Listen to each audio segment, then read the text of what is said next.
Halo, ketemu lagi teman-teman bersama kami Amedan Pak Le Permono Jaya Wijayanti Rahayu Sarwati. Ya, untuk kesempatan kali ini kita akan membahas kita berada di Kota Gede, Kota Gede. Kali ini kita akan, pasti teman-teman sudah tahu Kota Gede itu sangat terkenal. Sekarang enggak terkenalnya mungkin sebatas di sana ada makanan raja-raja terus Islam, ya Mataram Islam, terus ada yang pastinya itu ya balik apa namanya kerajinan merah macam-macam, pasti teman-teman sudah tahu semuanya. Nah, tapi untuk kali ini kita mungkin akan membahas bukan dari segi makam atau sejarah yang lain, mungkin itu nanti ya kalian. Kita akan fokus ke sebuah sendang, mana mungkin kalau yang saya tahu itu ceritanya ada Sunan Kalijaga yang beliau menancapkan tombaknya cabut dan keluar sumber mata air di situ. Nah, yang setahu saya baru itu sih. Cuma nanti mungkin Pak Le Permono ini yang akan menjelaskan lebih detail apa sih sebenarnya Sendang Kemuning itu dan sejarahnya seperti apa. Ikutin terus perjalanan kami. Oke.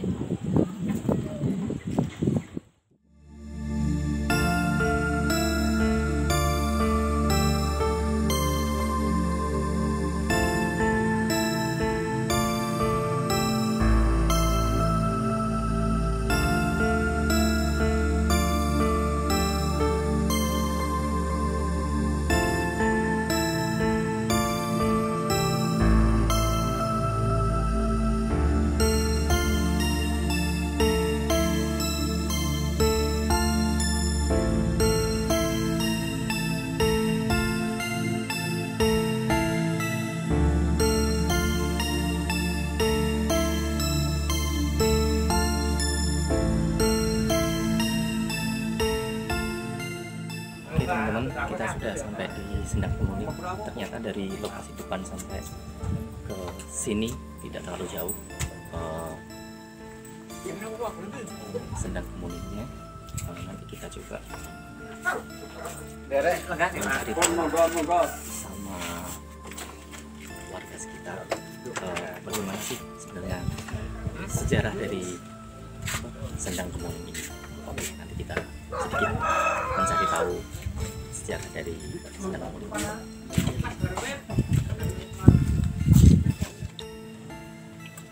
Oke teman-teman, kita sudah berada di dalam Sendang.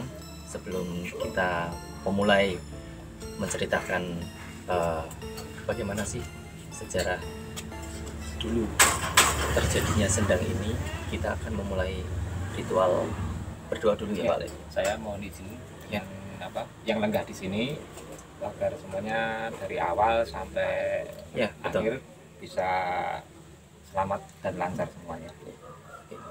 Saya mulai dulu. Ya, kita ritual dulu.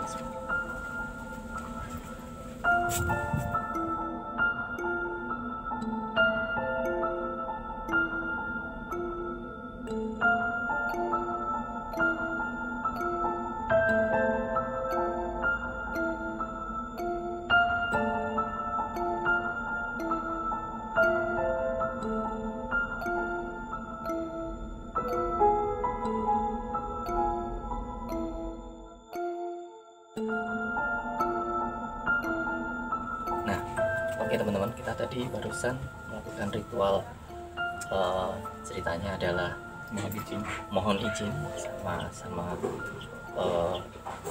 apa namanya yang menjaga ya, yang lenggah di sini.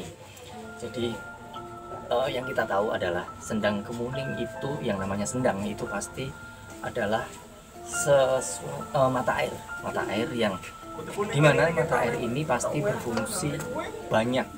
Salah satunya adalah untuk ya untuk yang kita tahu sehari-hari, untuk masak, mencuci gitu ya, Pak Le. Lalu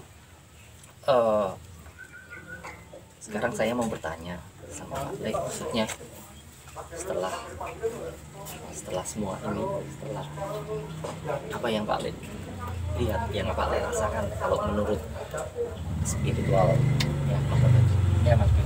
Tadi dari awal, dari perjalanan sampai hingga kita tiba sampai lokasi sini, Mas B, mohon izin, tadi sebenarnya ada leluhur yang sudah menyambut. Secara penglihatan metafisik itu bisa disambut, salah satunya dengan tadi sempat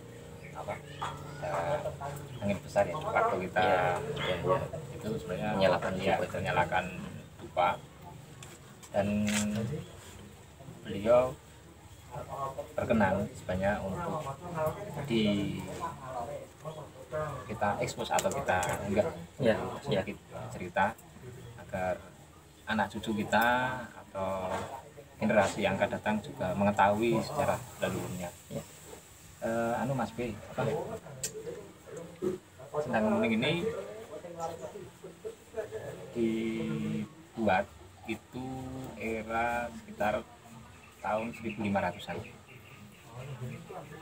Waktu itu era Ki Ageng Mataram atau Ki Gede Mataram, atau yang lebih dikenal dengan Ki Ageng Pemanan. Dan kenapa posisinya di luar? Di dalam Keraton Kota Gede itu juga ada sendang, Mas. Ada sendang di dalam. Ya, di dalam ada. Tetapi yang menjadi menarik bagi kita itu kenapa sendang ini ada di luar. Jadi sebelum keraton ini dulu berarti hutan ya.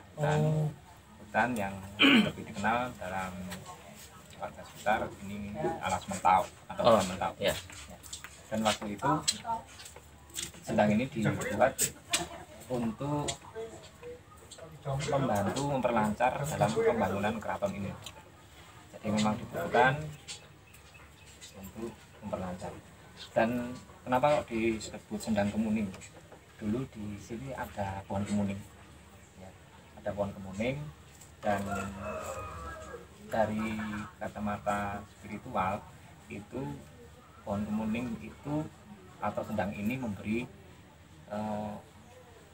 namanya apa ya, sejenis istilahnya pagar gaib yang dimana itu bila ada serangan yang ibaratnya kalau zaman sekarang serangan ilmu hitam atau serangan dari musuh yang sifatnya tidak kelihatan itu bisa membentengi. Kalau kita lihat ini sinarnya itu melingkar, jadi melingkari atau membentengi di Keraton Kota Gede. Jadi satu pagar ya, keraton emas ya. Dan kalau dalam pembangunannya sendiri sebenarnya ini cukup dulu di masih tanah kosong atau hutan. Ini pada waktu itu salah satu wali songo atau spiritualnya dari Ki Gede Mataram juga Penembahan Senopati itu pengen melaksanakan sholat. Kebetulan di sini susah air karena di hutan tidak ada air. Kemudian beliau menancapkan tongkat itu di tanah, menancapkan. Setelah itu dicabut, maka muncul mata air atau keluar airnya yang di bawah pohon kemuning. Jadi sebagai tanda atau tengar itu maka dinamakan Sendang Kemuning. Jadi sebentar, Pak Le, apakah dulu dibangun ini juga sudah ada dua seperti ini? Ini kan ada yang kita berada di tempat yang laki-laki ya. Ini yang di sana, di ya. sebelah sana itu ada yang perempuan. Apakah dulu memang atau dulu satu atau setelah kerajaan ini dibangun baru memang dibikin dua? Ya, jadi sebelumnya awalnya tetap satu gitu ya. Dalam posisi kalau melihat dari penglihatan spiritual itu ada di sana yang pertama kali. Yang di sebelah sana, yang ya. putri ya, ya. berarti. Oh. Ya, di sana terus perkembangan zaman setelah itu terus dibagi dua antara laki-laki dan wanita itu agar bisa dimanfaatkan karena kurang etis apabila itu menjadi satu. Oh iya. Dan notabene mungkin juga waktu itu ditujukan untuk sholat juga ya, untuk wudu dan segala macam. Wudu dan macam-macam juga untuk kebutuhan hidup di keluarga yang sampai saat ini masih digunakan. Ya. Oh iya. Mungkin bisa ke dalam ya. Tadi ada pesan juga. Iya. Yang hadir di sini termasuk kita, termasuk nanti kameramen juga. Oh iya. Untuk cuci muka ya, semua sebagai penghormatan. Oh iya. Kita diterima, terus kita istilahnya salam baliknya itu kita wiji atau bersih lah. Nggak perlu mandi. Iya. Nanti kalau yang putri juga ya, putri yang di sana. Nanti untuk yang laki-laki di situ. Oh iya. Oke, begitu. Jadi kita mau melihat ke dalam sendangnya dulu, teman-teman. Kalau mau lihat kita masuk ke dalam, harap dilepas alas kakinya. Kita masuk ke dalam gantian untuk cuci tangan atau cuci muka sebagai menghormati beliau. Ya. Mari Mas Bi. Iya. Sebelum nanti kita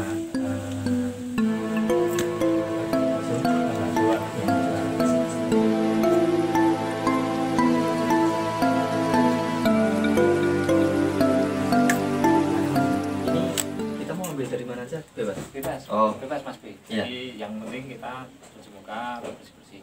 Oh iya.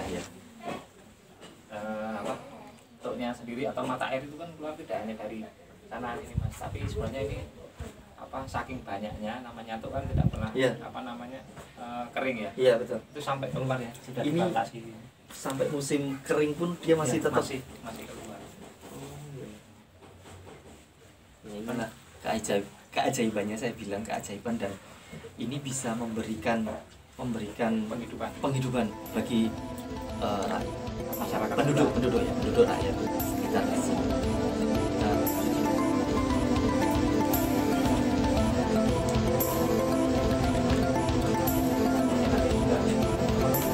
Ya, kameramen juga.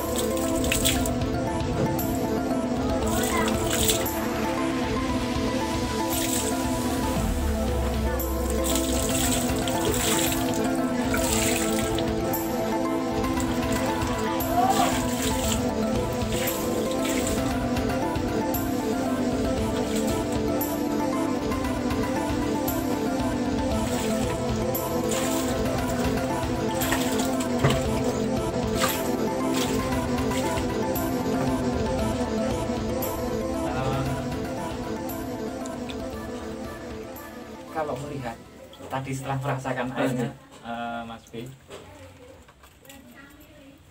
pohon kemuning itu secara supranatural atau metafisik udaranya panas. Jadi sebenarnya kalau ada serangan yang secara istilahnya gaib atau ilmu hitam pada waktu kerajaan ini ada serangan ini ditahan, maka yang punya sifat menyerang kan mesti panas juga. Jadi penahannya itu penetralisirnya juga panas. Maka di sini sebenarnya dulu banyak pohon Pak. Ya. Itu sebagai getaran auranya itu panas. Kalau sinarnya sendiri sebenarnya warnanya kuning emas. Nah, mungkin kalau untuk lain kali bisa saya deskripsikan agar pemirsa, rekan-rekan sahabat Cokro tahu bisa yang lenggah ini sebenarnya cewek. Oh. Kalau posisinya tadi, kalau namanya namanya beliau kurang terkenal. Oh karena jadi belum boleh. Iya, belum boleh infus. Tapi beliau itu tadi pada waktu kita pertama masuk, kali beliau sudah ada di sini. Terus kita pas beliau ini yang menjaga. Iya, menjaganya, termasuk menjaga mata air ini. Nah, sebenarnya sumber kehidupannya itu beliau yang menjaga yang di sini, khusus di Sendang Kemuning. Itu kalau untuk nama, mohon maaf Mas Pri, bisa tapi beliau berkenan untuk visualkan. Tapi untuk edisi yang untuk nama beliau iya. Mungkin untuk episode yang akan datang nanti kita akan bahas. Ya. Siap. Oke. Jadi begitu teman-teman, sahabat Sapro, kita sudah mencoba sedikit mengulas mengenai Sendang Kemuning ini. Mungkin ini akan coba kita akan mencoba ke sebelah, atau kita nggak boleh masuk ini ya, karena kita sebelah karena khusus untuk memang dibatasi itu ya. Oke, nanti kita tutup di luar aja balik untuk mungkin untuk yang di dalam ya ini sendangnya seperti ini teman-teman. Kalau bisa dilihat nanti di dalam itu ada beberapa ikan ada. Ini mungkin untuk di satu sisi untuk bersih juga sih. Jadi ini masih, kalau dilihat di sini masih, tadi di depan masih ada sabun. Jadi memang untuk cuci dan segala macam. Aktivitas kalau hanya untuk mandi, cuci di sini. Ya, memang untuk warga justru memberikan manfaat adanya ini. Dan ini pun tidak lepas dari sejarah atau pembangunannya dari Keraton Kota Gede sendiri. Jadi ini Sendang Kemuning itu penglihatan metafisik saya pertama kali dan paling sepuh atau paling tua sebelum sendang-sendang yang lain. Iya, tapi benar loh. Tadi rasanya beda setelah kita habis cuci muka atau memang lebih lebih seger, lebih kayak fresh kembali, mungkin kayak dicas gitu. Ya, betul ya, itu rasanya. Atau sendang-sendang ini mungkin ada berkaitan dengan apa gitu Pak Le? Kalau untuk saya kira sangat berkorelasi dengan cikal bakalnya Keraton Kota Gede ini. Tapi untuk tempat-tempat yang lain itu kita harus mengeksplorasi secara metafisik juga. Takutnya. Iya betul, dan nanti takutnya kalau terjadi kesalahan ini kan malah, karena kita di sini adalah ingin mengungkap leluhur, dimana kalau saya boleh bilang pengungkapan itu adalah sangat-sangat harus butuh pertanggungjawaban ya Pak Le. Jadi kita tidak mungkin sembarangan akan mengutarakan ini semua. Jadi sedikit atau banyak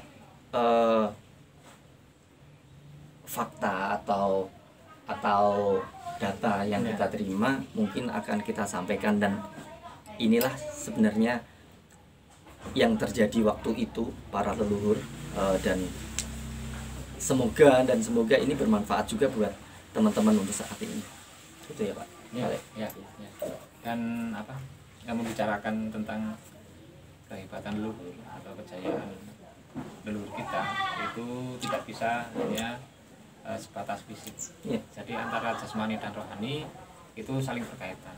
Jadi kalau kita berbicara tentang Sendang Kemuning atau Keraton Kota Gede, itu tidak hanya bentuk fisik bangunannya secara literasi, ini gedung ini gedung ini, tidak bisa. Tetapi dengan itu berkesinambungan dengan itu tadi yang kita ungkap, harus secara jasmani dan rohani, bentuk bangunan fisik dan sisi batiniahnya juga termasuk Sendang Kemuning. Ya, nah ini jadi halus banget ya Mas. Iya, rasanya beda ya, betul. Tapi memang beda rasanya. Jadi kita kayak pakai krim. Betul.